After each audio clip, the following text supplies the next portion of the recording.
dan ada assignment yang saya akan bagi untuk korang sendiri mencari jawapan dan dapat jawapan tersebut. Jadi ini perkongsian yang eksklusif dan aku tahu apa yang aku kongsikan ini akan mendapat reaksi negatif daripada parti DAP lah khususnya, sebab mereka tak nak rancangan mereka ni terdedah. Mereka tak nak segala yang mereka rancang ini diketahui umum. Tetapi aku tidak ada pilihan lain selain daripada mendedahkan dan bercakap, kerana ini penting bukan saja untuk orang Melayu tetapi untuk masyarakat kaum Cina dan juga masyarakat kaum India supaya kenal dan faham apa yang sedang digerakkan oleh DAP. Okey.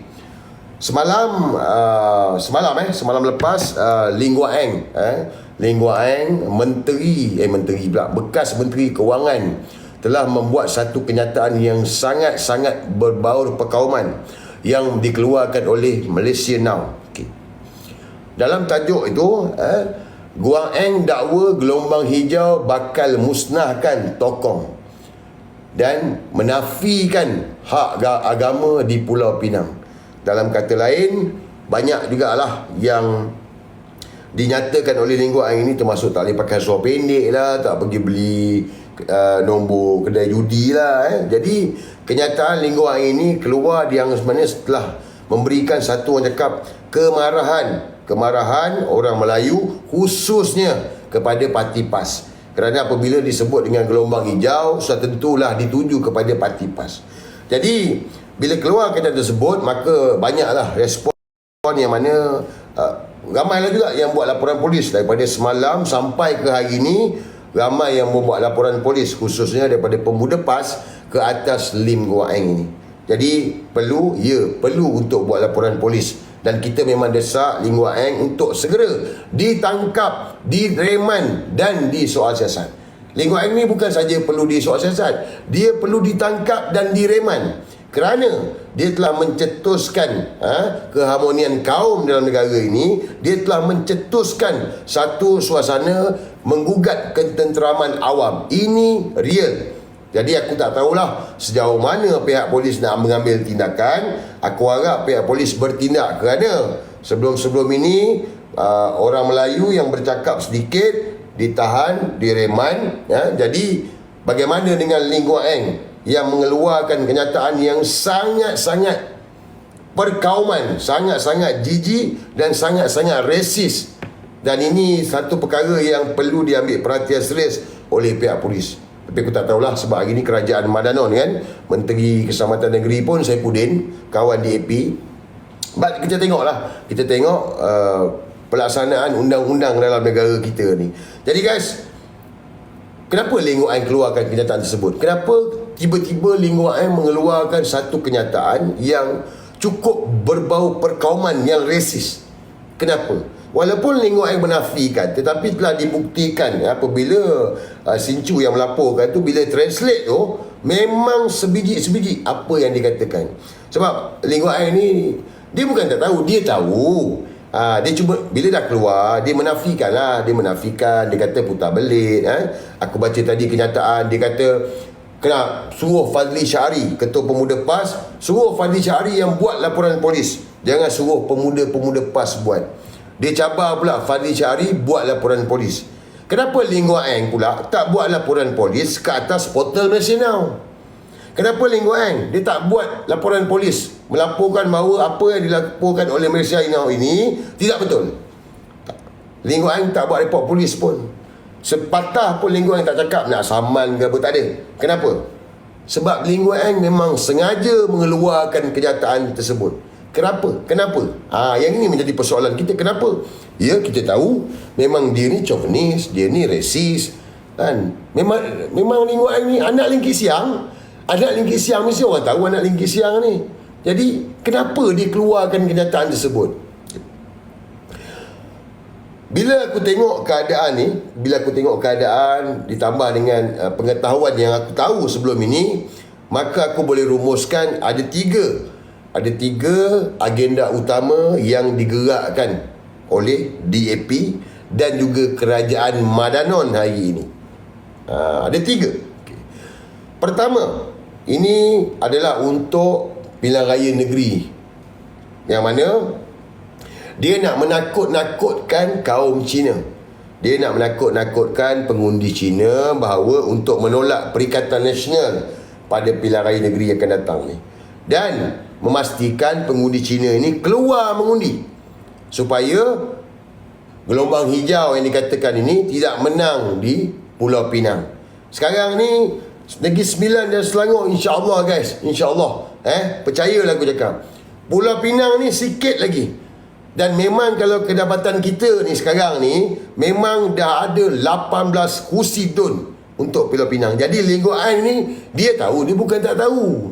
Dia bekas ketua menteri Pulau Pinang, dia tahu memangnya orang Cina pun di Pulau Pinang ni pun dah fed up dengan kerajaan hari ni. Dah fed up dah dengan DAP, dah fed up dengan Anwar Ibrahim.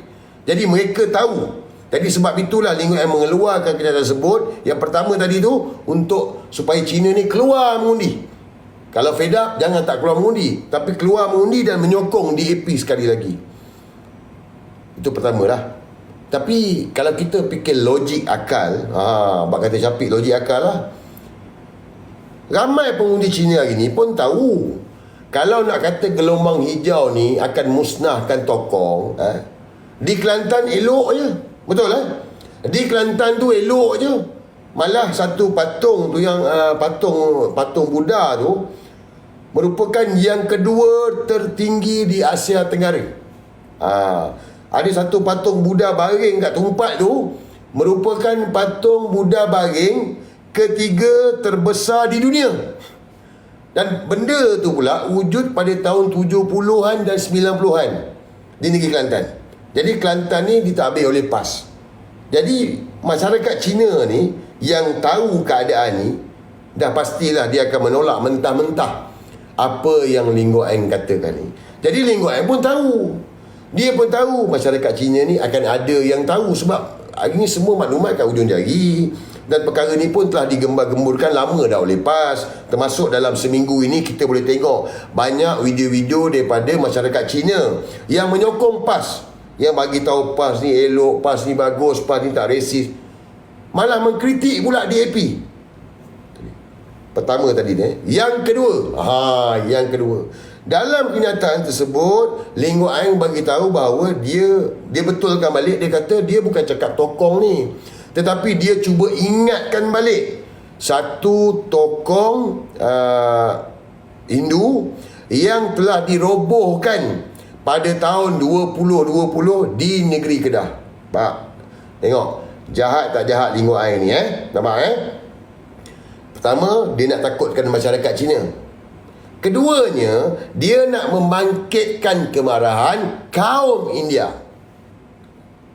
Ni jahat tak jahat ni modus operandi Lee Kok Ai ni. Bila dia mengeluarkan kenyataan tersebut, maka sudah pastilah kaum India ni, yang beragama Hindu ni rasa, ada yang tahu isu tersebut pada tahun 2020 dan ada yang tak tahu tetapi hari ni baru tahu. Yang mana Menteri Besar Kedah pada waktu itu melalui undang-undang telah merobohkan satu tokong di negeri Kedah. Jadi Lee Kok Ai sengaja mengaitkan dengan tokong Hindu ini supaya orang Hindu pula jadi marah. Dia jahat. Ini memang dia orang ni cukup jahat. Dan ni aku nak kongsikan kenyataan akhbar pada 13 Julai 2020. Menteri Besar Kedah Yang Amat Berhormat Sanusi pertahan tindakan roboh kuih Hindu itu. Jadi kuih ini adalah berukuran 8x12 dan segala perbincangan pun dah selesai dan benda ni pun dah selesai lama dah. Pada tahun 2020 tu kecoh dah selesai dah. Sebab apa? Sebab memang dah selesai lah mengikut undang-undang. Tetapi sengaja dibangkitkan oleh Lee Kok Ai ini untuk kaum India ni rasa marah.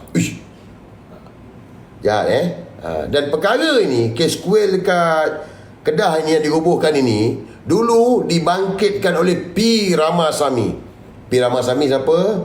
Tu chauvinis, pemimpin DAP juga, yang memang bab kaum India ni dia nak bakar, dia memang akan bakar.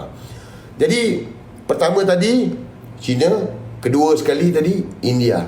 Ini modus operandi Lee Kok Ai untuk membakar kemarahan kaum Cina dan kaum India.